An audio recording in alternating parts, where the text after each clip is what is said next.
So what's going on, guys? My name's Chopper, and welcome back everyone to the channel. Today, guys, we're going to be looking at the 8 things that PUBG needs to fix. Now, I've been looking at complaints from the community, a lot of you guys in my comment section on Reddit, and even some complaints of my own about things that I really feel like need to get fixed in PUBG. Now, to be honest with you, I still feel like PUBG is in one of the best positions it's ever been in years, and the balance of the game is relatively good, but there are still a couple of big issues that are affecting the game that I would like to see fixed. And I know some people from PUBG watch my videos, so maybe this is going to have some kind of influence. So if you guys have anything that you would like to see fixed, let me know what that is down below in the comment section, but I'm going to try to cover the 8 biggest ones here. If you're feeling so kind today, please make sure to drop a thumbs up on the video, and of course subscribe to the channel for more videos like this. Also, the resurgence of the passion in the PUBG community has really come back, and it's made it a lot of fun to make videos, so thank you guys so much for supporting the channel recently. It means the world. But getting started here, guys, let's talk about grenades. Now, I honestly believe that grenades have been busted since the beginning of the game. This is an item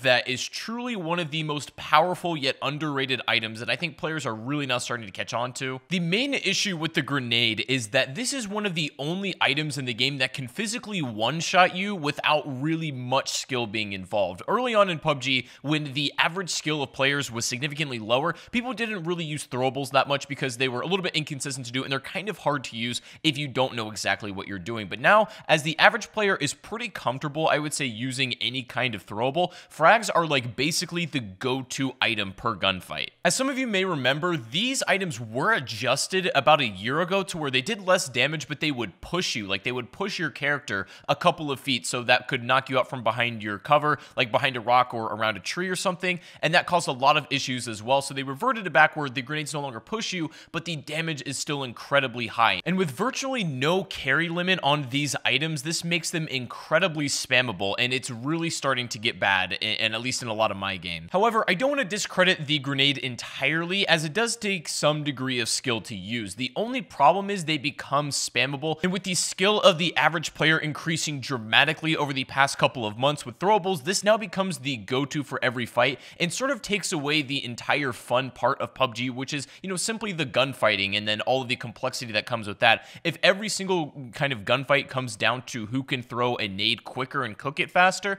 then the game gets incredibly stale and boring. I think a solution to this is relatively simple. Honestly, we don't even need to nerf the damage or any of the statistics of the frag grenade, but maybe setting a hard cap carry limit could be a good idea. Basically, every late game situation that I play, especially in solos, comes down to one guy just with like 6 or 7 frag grenades who just puts a nade in every single corner of the final zone until he gets the kill. It's not really fun to do, and it's certainly frustrating to play against, so I think a rework to frag grenades, there's a lot of options to do it, but I definitely think that this is something that should be looked at. There's not a lot of stuff in PUBG that will actually just one-shot you. Obviously, the AWM headshot, a Carnadate headshot with like a level 2 helmet or lower, a couple of things can do it, but for the most part, everything at least needs to be hit a couple of times except frag grenades. But the difference is these don't need to be aimed like a sniper rifle does at all. You just chuck them over the edge and then hopefully you get the kill. Number 7, let's talk about desync a little bit. Now, this is such, I think, a misunderstood thing in the PUBG community for a lot of players. Desync can basically be described as the action that you're seeing on your screen does not match up with what your opponent is seeing, and this can lead to you getting like gunned around a corner, which is physically impossible in this game, or like magic bullets that will hit you around a rock. The actual in-engine desync or delay that was part of this game, especially early on, has really been improved over months, but the problem is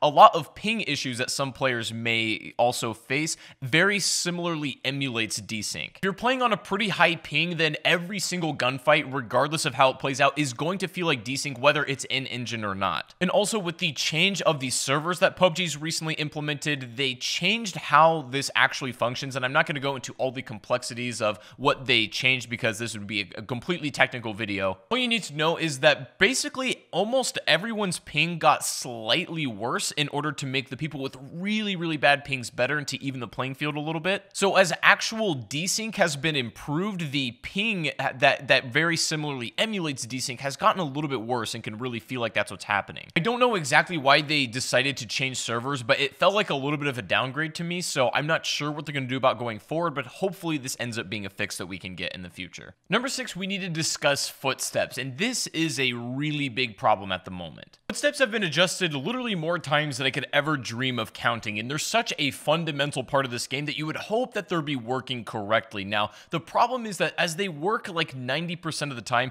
there is that 10% that's incredibly frustrating when they don't work. For example, the high grass on Vikendi right now makes literally no footstep sounds at all, as well as some instances of colored carpet on PUBG. The information that you get by using footstep sounds, and especially in this game, is so fundamental to your overall experience that when they aren't working properly, it just makes you want to quit. The issue is not necessarily the volume of the footsteps. I don't think anybody has problems with that. The footsteps aren't too quiet and they're not too loud. I think they're in a great spot for that, but sometimes they're just very inconsistent, especially on the material that's being walked on. As we continue to get more updates into this game, they're certainly going to be patching in different sound effects and then changing different sounds as well. I really hope that footsteps are very high on their priority list. A lot of these game-breaking ones that just don't play any sound at all is not something that players are going to live with for a long time. Number 5, let's discuss hackers and cheaters. Now, one thing that you cannot say about PUBG is that they don't at least try to remedy this problem.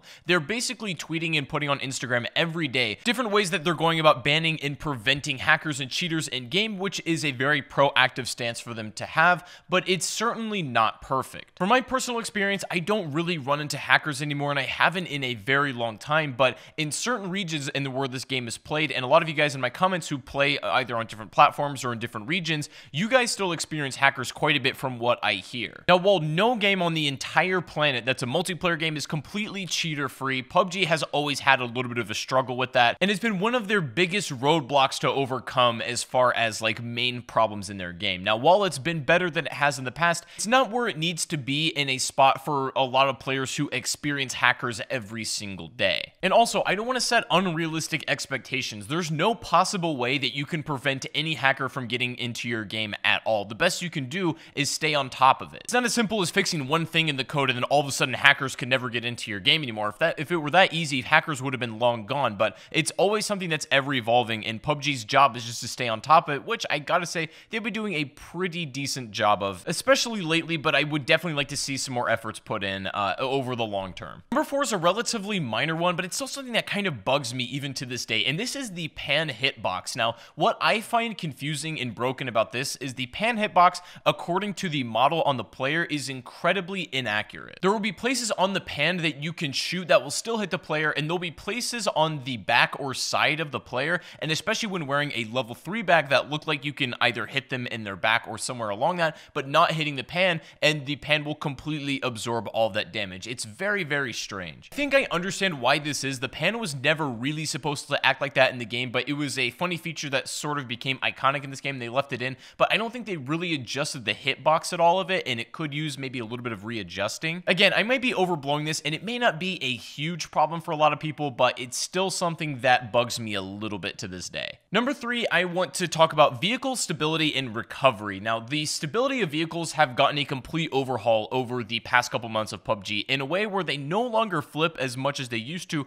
but the downside is you can't recover vehicles anymore how you used to in the past. We talked about in a previous video how you used to be able to flip cars that were rendered unusable because they were turned upside down, but you could recover it with a frag grenade. There needs to be some kind of mechanic if cars are still going to be able to flip, how you can overturn them, and grenades no longer work, unfortunately, so I think there needs to be an alternative solution. The vehicle physics are a lot better than they were, but they're still not anywhere near where I feel like they should be for this game. This is something that could potentially get looked at for future updates and reworks to a lot of the vehicles in game, and they all behave differently against different terrain, and I understand that, and so it's very complex. My solution is I hope they continue to fine-tune these as we go along in the game. Number 2, I want to talk about the BRDM and its absolute inconsistencies across modes. Now, I think this is the biggest offender in solos, where the health is really, really low, to the point where just one player going up against a BRDM can really take it out in a couple good AR sprays. It really doesn't take that long at all, but it has significantly beefed up health in like squads. I get it, they wanted the health to scale and to be able to fight these things in solo solo, not have them be so tanky, but I think they're a little bit too squishy at the moment. Comparing the health in solo and also squads and the amount of damage that you take between those two modes, honestly, there really doesn't seem to be much difference between the two, and you get melted with a BRDM in solo faster than you ever would in squads. In my opinion, to really get the full potential out of this, I think the BRDM in solos needs a little bit of a health buff. I think the other modes are pretty much fine, but I would definitely like to see this be looked at for solos and just maybe tweaked a tad. Number one of the biggest issues that I think a lot of people are feeling right now but don't really know how to articulate it is the collision bugs and issues. Now, you guys might remember a couple of months ago, there was a problem that was discovered where you could basically fly up a flight of stairs by leaning up against the wall, and it would just send you going right up that structure. But they nerfed this, and now they made collisions so where that you cannot fly up that structure. The patch basically makes your character slow down if you're moving parallel up against a side object. And again, I don't want to go too far into the specific mechanics of this because I don't know all the language in particular, but basically the problem is when your character's hitbox lines up against a parallel object, your movement slows down, and this could cause some weird issues when you're like holding bridges and stuff, when you're up against an object that isn't exactly parallel but the game is looking at it as such. And then also you can be caught on random objects that just don't exist. This has made the movement feel slightly weird lately, and I think a lot of players have noticed it but don't know exactly what's causing it, and I think this is the issue. Now, I'm not sure how to exactly fix this one without bringing back the issue of flying up staircases by being up against the wall, without basically reverting to the patch where it was broken to begin with. It's still broken now, but I don't know how we can find that middle ground between these two things. I'm not a game developer, nor am I a designer in this case, so I'm going to leave that up to them, but I think this is an issue that many people have been able to kind of detect, but haven't been able to put into words. I would like to see all of these things fixed for sure. That would be just in a perfect scenario, that's what would happen. Now, if I missed any big thing that you guys want to see fixed in PUBG, let me know what that is down below in the comment section, as there's probably a couple things that I didn't mention that you guys would like to see changed in this game. One thing I didn't mention in this list, but I still think is important, is overall performance for all players. Now, again, this is going to greatly depend on the specs of the thing that you're running or whatever platform you're playing on. There's a lot of variables in this, but just increasing overall performance for even maybe some low-end things. For God's sake, if console could ever get 60 frames, that would be just a dream come true. But these were my 8 things that I would love to see fixed in PUBG, and I think greatly need it right now. So let me know what you guys think. If I missed anything, let me know down below in the comment section. If you guys enjoyed the video, please make sure to give it a thumbs up. I'd appreciate that. Subscribe if you're brand new, and also make sure to go follow me on Twitch. I'm streaming right now. Links down below in the description. But anyways, guys, have a great rest of your day, and I'll see you all on the next stream or the next video. Have a good one, and peace out.